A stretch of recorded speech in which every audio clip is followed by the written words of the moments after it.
Let's take a look at the number of tests done in the state. Statewide, there have been more than 17,000 tests done in the last week. That's a 142% increase in tests.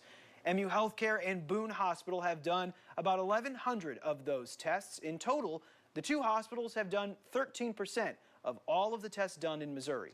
Now, Missouri has tested roughly the same number of people as states around its size. You can see how many people Maryland and Wisconsin have tested, the two states with the closest populations to Missouri.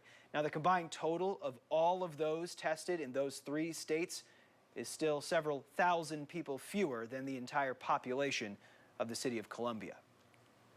State officials say those numbers are showing some positive signs for how Missouri's battle against COVID-19 is progressing.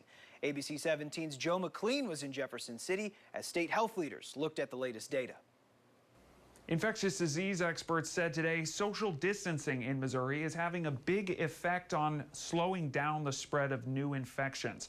But they also said we must keep practicing it.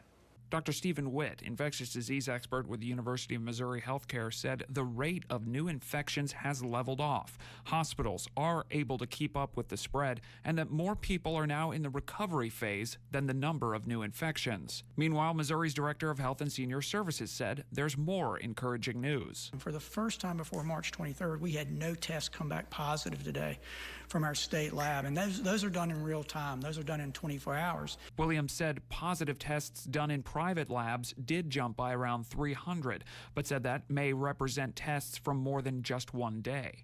According to DHSS, only about 10% of people tested for COVID-19 test positive. Only about 20% of those end up in the hospital, and the majority of those who are hospitalized recover. But how many have recovered, and why is that data not posted? One of the things we hoped to put was both the admissions and the discharges, and the Missouri Hospital Association is unable to capture the discharges.